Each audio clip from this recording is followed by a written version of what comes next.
êtes Déborah Blanc, autrice ou auteur, comme vous le souhaitez. Et la première question, c'est qui êtes-vous? Donc je suis, alors c'est une question comme ça. Bon.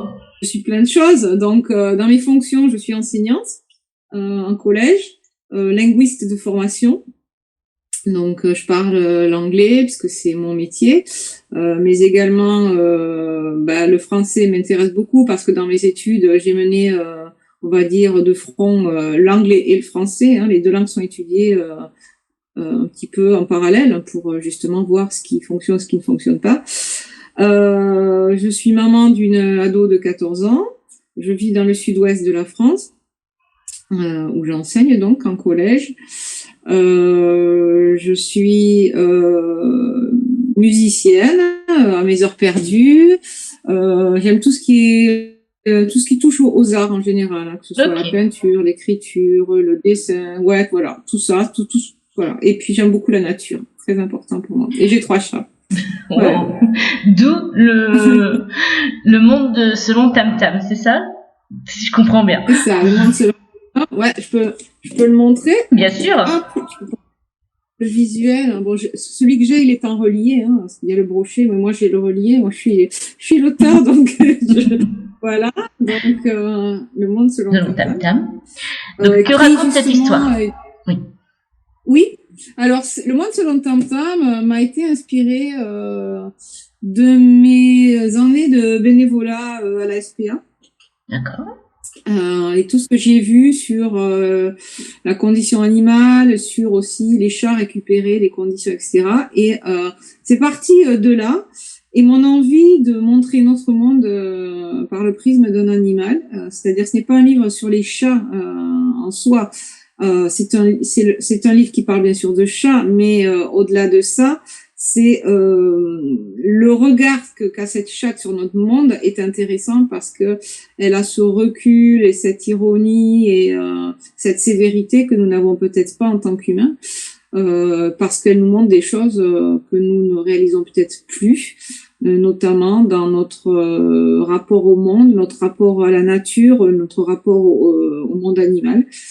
Donc voilà, donc je sais pas si je fais le résumé, vous voulez que... vous pouvez le résumer, j'ai déjà une petite question, mais vous pouvez déjà le résumer. Allez-y, je ferai le résumé. Mais en fait, je comprends que c'est un peu une critique sociale, en fait, sociétale. Ah oui, alors c'est une fable, et comme toutes les fables, comme La Fontaine, donc c'est une fable qui nous permet de tirer des leçons de vie, beaucoup de leçons de vie. Effectivement, c'est un roman de société sous forme de fable. Et cette petite Minette, au fur et à mesure de ses pérégrinations et des réflexions qu'elle va avoir sur notre monde, va un petit peu nous ouvrir les yeux sur les dysfonctionnements, les contradictions, comment les décisions que nous prenons impactent les autres, la vie des autres, etc. Donc c'est une fable avec teintée de philosophie. Il y a pas mal de questions existentielles. Qu'est-ce que la vie? Qu'est-ce que la mort? Comment le vivre ensemble aussi? Voilà. Donc effectivement, c'est une critique de la société, mais pas que, parce que c'est quand même extrêmement lumineux. C'est un roman qui est plein d'espoir. Donc même si il va aborder certaines parties sombres de notre monde, notamment la cause animale, bien entendu, entre autres, il est quand même empreint énormément de bienveillance et voilà, c'est un roman positif. Ouais. Vous avez dit que vous avez eu envie de l'écrire en étant bénévole à la SPA.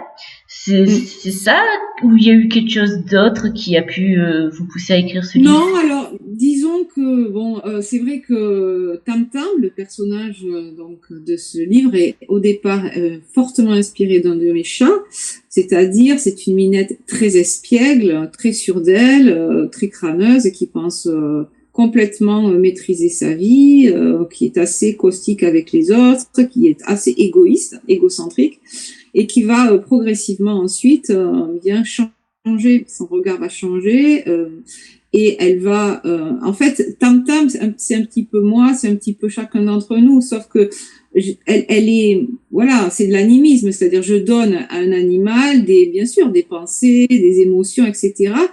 Mais pourquoi pas, et en même temps, ça nous permet ouais, quelque part de nous dire, ça pourrait, ce qu'elle pense finalement.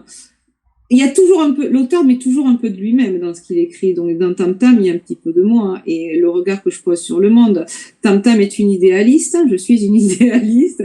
Tam Tam est une rêveuse. Elle voudrait un monde beaucoup plus coloré, beaucoup plus bienveillant, etc.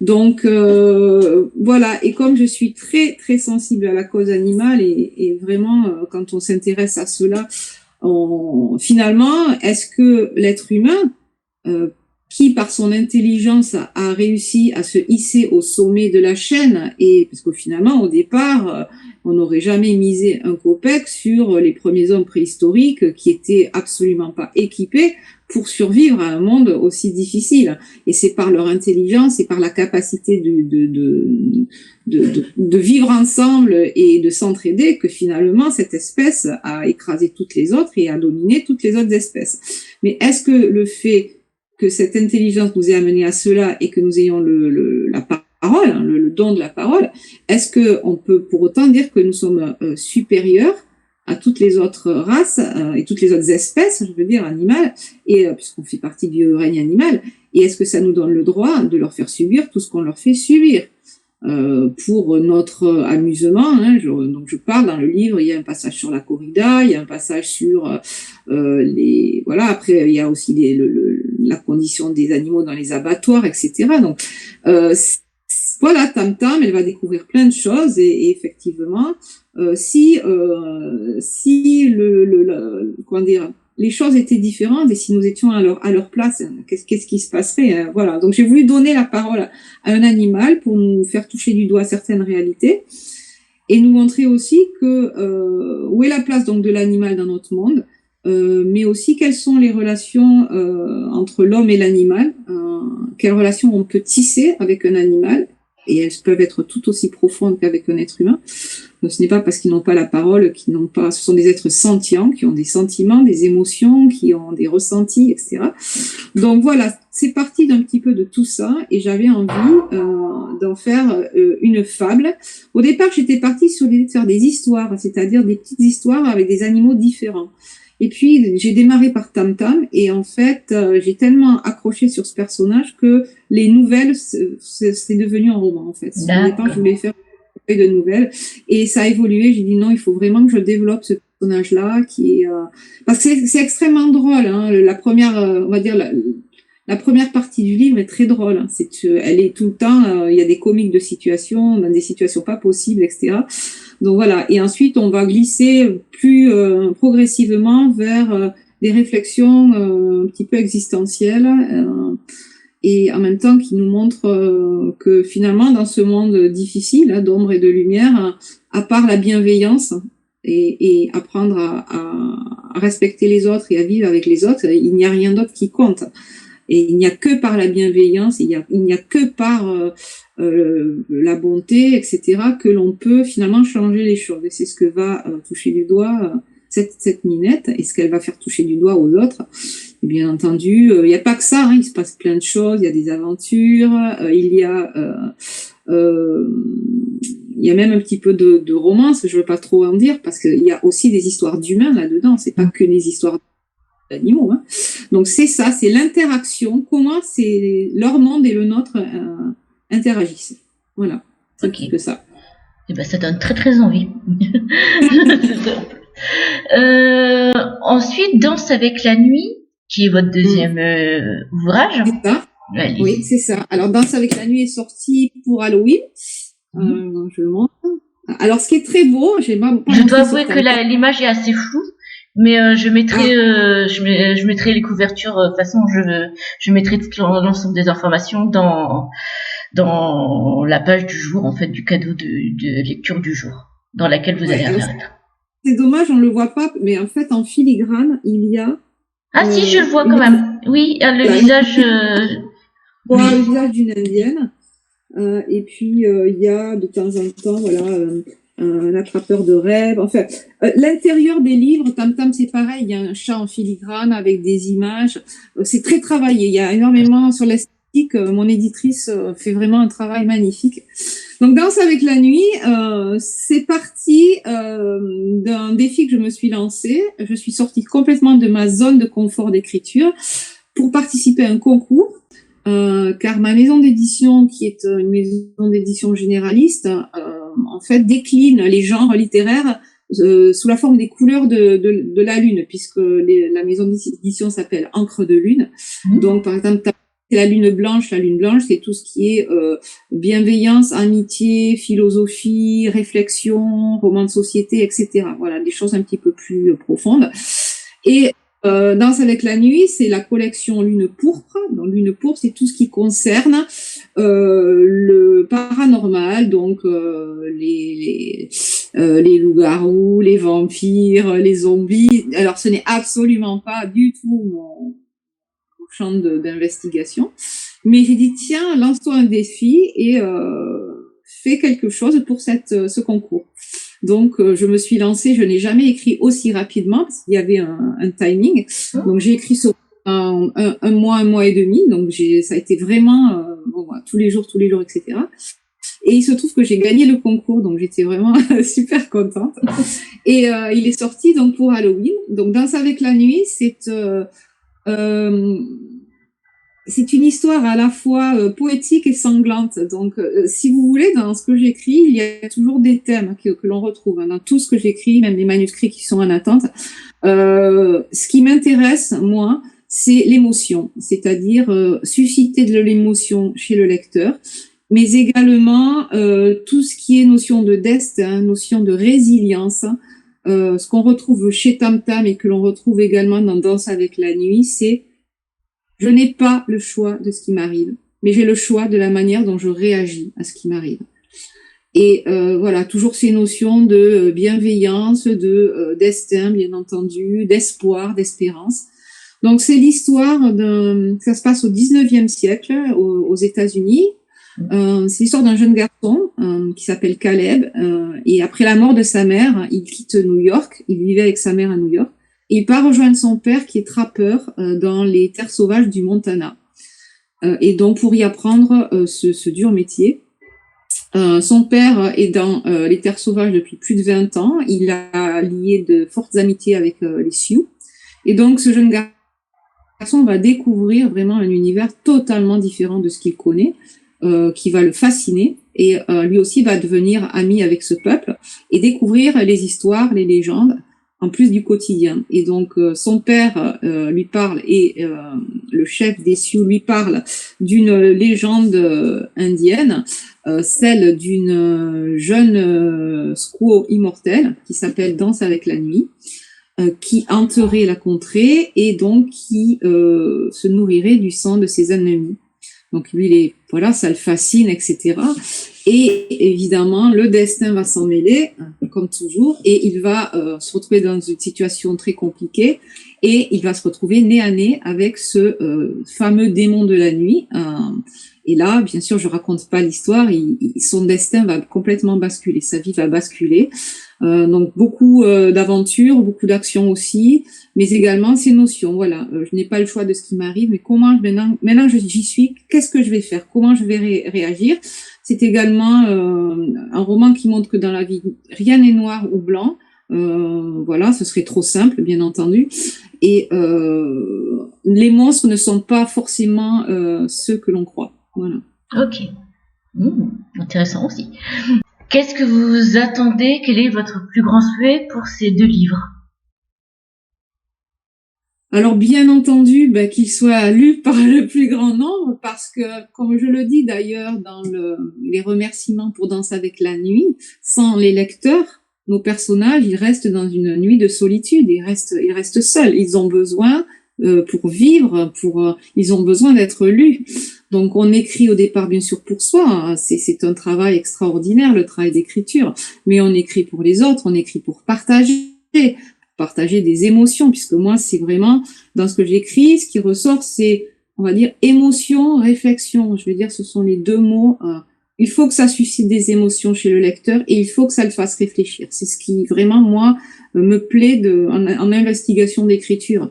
Donc voilà, qu'il soit lui donner de la visibilité, puisque les nouveaux auteurs, c'est extrêmement compliqué. On sait très bien que le monde de l'édition, il est divisé en 3 branches. Il y a l'édition classique avec les grandes maisons d'édition qui ont toute, on va dire, l'arsenal à leur disposition pour les livres qui sortent.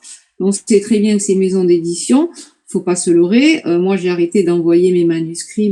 Maintenant, je suis contente. J'ai trouvé une maison d'édition sérieuse, mais j'ai gaspillé beaucoup d'argent et de temps à envoyer des manuscrits à Gallimard, Albin Michel et compagnie, qui finalement travaillent avec leurs auteurs, les auteurs installés, et qui ensuite ne vont publier que des gens qui sont de notoriété publique, que ce soit des politiques ou des gens du showbiz, etc., parce qu'ils savent que ces gens étant connus, ça va se vendre. Mais donner la chance à un nouvel auteur, c'est mission impossible, ça n'existe plus. Donc ensuite, il y a l'auto-édition. J'ai testé aussi, si on n'a pas un support fort avec, on va dire, des centaines et des centaines de véritables amis qui se mobilisent, ou des moyens financiers pour payer des publicités, voilà, ce n'est même pas la peine.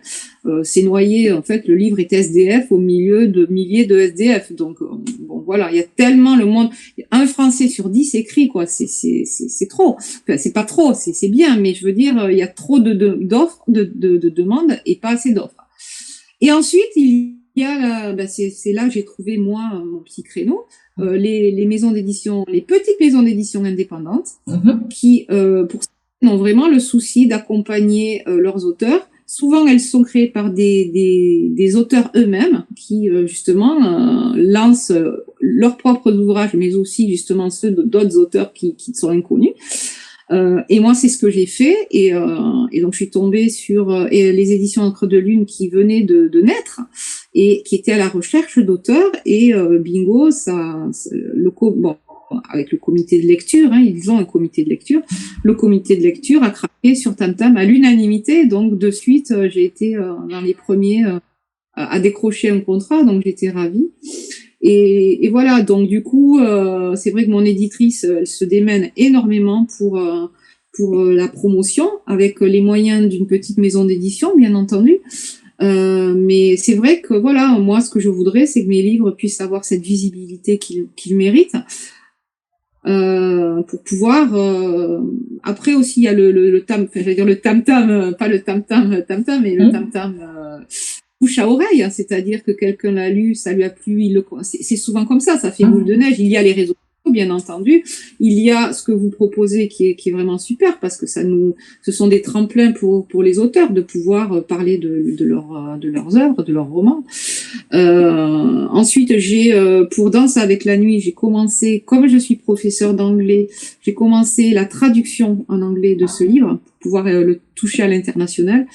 Et ça ouvrirait aussi beaucoup de portes. Donc c'est un énorme travail, ça va me prendre beaucoup de temps, parce que à côté de ça, j'ai mon boulot de prof, j'ai mon boulot de maman, j'ai mon boulot d'écrivain. Donc quand j'arrive à grappiller un petit peu de temps, j'essaie de traduire 1 ou 2 pages, et voilà. Et donc ça aussi, vous pouvoir leur donner peut-être un champ d'action plus grand avec ça, avec la traduction.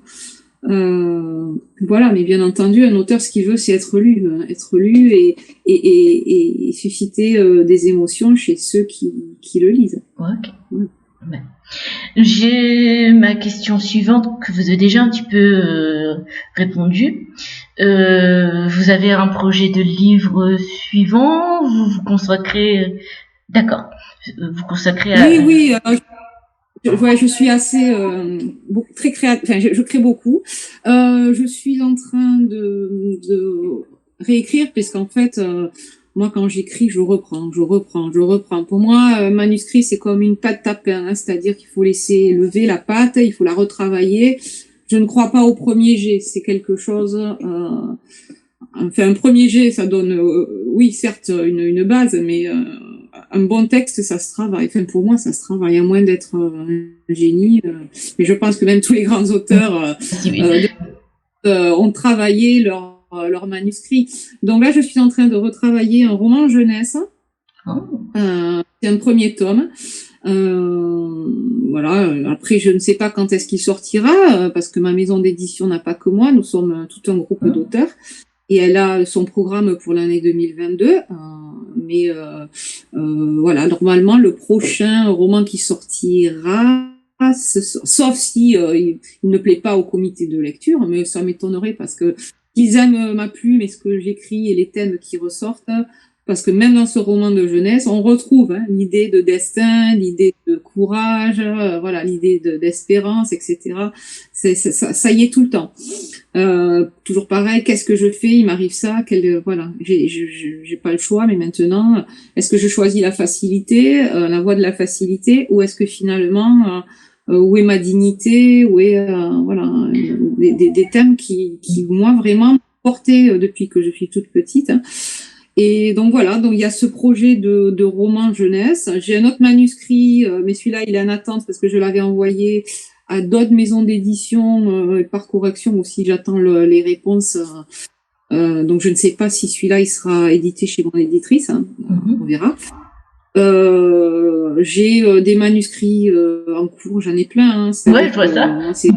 Je suis extrêmement, enfin voilà, je crée beaucoup, j'ai énormément d'idées en tête. Je manque de temps malheureusement parce que il y a ce travail mon travail d'enseignante qui me prend.